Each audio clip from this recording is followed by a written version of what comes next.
Selamat malam, salam sejahtera. Terima kasih karena bersama dengan saya sekali lagi. Malam ini ada satu laporan yang paling mengejutkan Parlimen Malaysia, pimpinan Ismail Sabri Yaakob. Mungkinkah Perdana Menteri Ismail Sabri Yaakob terpaksa meletakkan jawatan esok, lusa, ataupun minggu depan? Dalam laporan yang paling mengejutkan ini, dilaporkan bahwa Ismail Sabri Yaakob mungkin akan kehilangan jawatannya sebagai Perdana Menteri dan terpaksa bukan sekadar membubarkan tetapi meletakkan jawatan. Apa sebabnya? Ikuti terus ulasan ini dan jangan lupa tinggalkan komen Anda, tekan butang subscribe. Petang ini ada satu laporan yang diterima mengatakan bahwa Perikatan Nasional menimbang untuk menarik balik sokongan terhadap Ismail Sabri Yaakob. Ini satu perkara yang amat mengejutkan kita. Ini satu laporan yang benar-benar di luar jangkaan saya sebagai pemerhati politik. Dalam masa beberapa minggu, beberapa bulan lagi, pilihan raya PRU 15 mungkin akan diadakan. Namun demikian, laporan yang diterima ini mengatakan bahwa Perikatan Nasional menimbang untuk tarik balik sokongan pada Ismail Sabri Yaakob. Wow! Ini satu kejutan dan ini satu keputusan yang amat besar yang boleh menjejaskan seluruh kestabilan politik Malaysia. Perikatan Nasional sedang menimbang untuk menarik balik sokongan terhadap Perdana Menteri Ismail Sabri Yaakob menurut laporan The Star. Laporan itu mendakwa ia kerana Ismail Sabri Yaakob tidak menunaikan apa yang dikatakan sebagai perjanjian untuk melantik Parlimen Bersatu sebagai timbalan Perdana Menteri. Wow, hanya kerana mau dapatkan timbalan Perdana Menteri, laporan ini mengatakan mereka berniat Perikatan Nasional menimbang untuk menarik sokongan terhadap Ismail Sabri Yaakob. Sebelum ini aku telah pernah mengulas tentang hal ini. Mengapa perlu ada timbalan Perdana Menteri lagi? Walhal sudah ada 4 Menteri Kanan dalam Kabinet Malaysia. Apakah sebenarnya tugas timbalan Perdana Menteri sekiranya 4 orang Menteri Kanan ini telah pun diwujudkan? Bolehlah ada timbalan Perdana Menteri sekiranya 4 orang Menteri Kanan ini dilucutkan kekananan mereka. Barulah saya fikir ada relevan untuk melantik timbalan Perdana Menteri. Tetapi dari segi waktu, timingnya sudah tidak lagi relevan kerana dalam 1, 2, 3 bulan lagi besar kemungkinan Parlimen akan dibubar dan PRU 15 akan diadakan. Jadi buat apa ada timbalan Perdana Menteri dalam masa sebulan sahaja? Nanti bikin malu, memalukan sahaja. Sudahlah Perdana Menteri dahulu yaitu Muhyiddin Yassin menjadi Perdana Menteri terpendek masanya di Malaysia. Jangan sampai timbalan Perdana Menteri yang paling pendek ada di Malaysia tempoh waktu pentadbirannya ada di Malaysia pula muncul dan datang daripada Perikatan Nasional. Ismail Sabri Yaakob dilaporkan dijadual bertemu dengan delegasi Perikatan Nasional semalam. Berhubung perjanjian itu, namun ia dibatalkan di saat-saat akhir. Delegasi itu merangkumi Setiausaha Agung Bersatu, yaitu Hamzah Zainuddin, Ahli Majlis Pimpinan Tertinggi MPT Bersatu Azmin Ali, Setiausaha Agung PAS Taqiyuddin Hassan dan Naib Presiden PAS Ahmad Samsuri Mokhtar.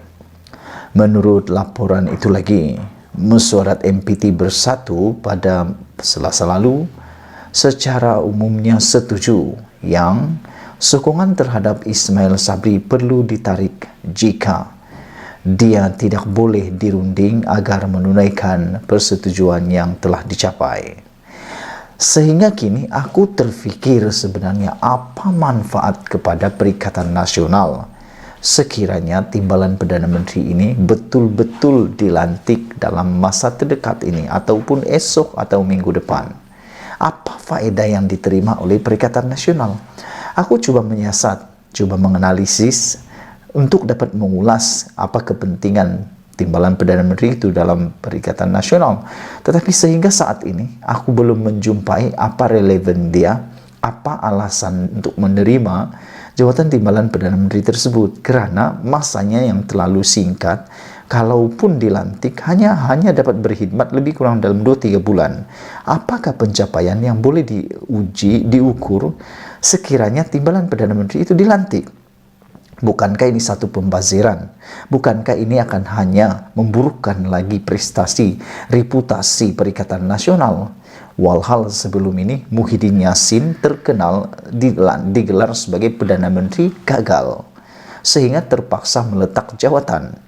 Dengan cadangan untuk melantik timbalan Perdana Menteri daripada kalangan ahli parlimen Perikatan Nasional ataupun Bersatu, dan hanya mampu berkhidmat lebih kurang dalam 2-3 bulan kalau parlimen dibubarkan tahun ini akan memberikan gambaran yang lebih buruk kepada Perikatan Nasional di bawah pimpinan presidennya, di bawah pimpinan Bersatu, yaitu Presiden Bersatu yaitu Muhyiddin Yassin.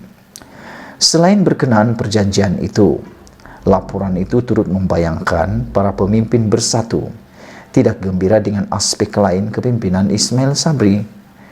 Laporan itu turut memetik timbalan Presiden Bersatu Ahmad Faizal Azumu sebagai berkata, Kerajaan Persekutuan telah menyakat dana kepada ahli politik Bersatu. Ini tidak adil. Mereka cuba menjejaskan pengaruh kami di lapangan.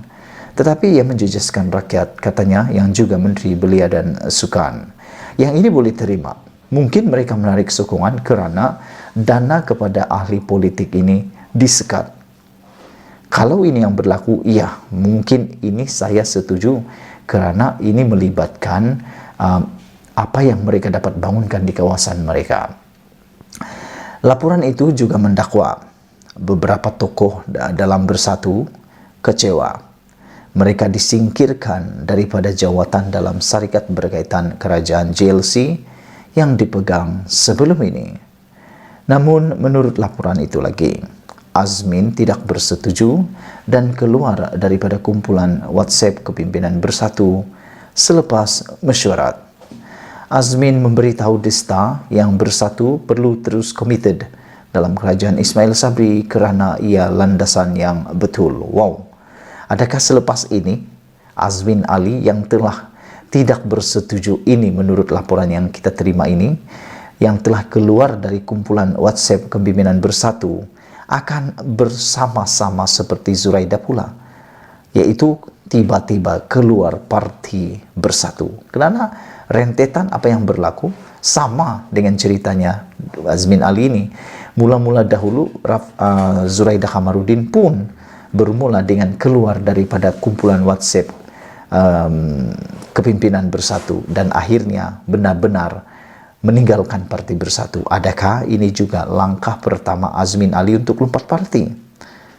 Harus diingat, undang-undang anti lompat parti sudah diluluskan tetapi belum dikuatkuasakan lagi. Jadi Azmin Ali masih ada harapan, masih ada ruang kalau benar dia mau lompat parti. Bagaimanapun, persoalan yang penting sebelum kita berpisah malam ini, jangan lupa tinggalkan komen Anda tentang laporan Perikatan Nasional menimbang tarik balik sokongan pada Ismail Sabri Yaakob. Pada pendapat Anda, adakah Perikatan Nasional benar-benar menarik balik sokongan ataupun mereka hanya membuat provokasi? Malaysia kita punya, kita juga sama-sama cintai Malaysia. Kita jumpa lagi. Bye-bye.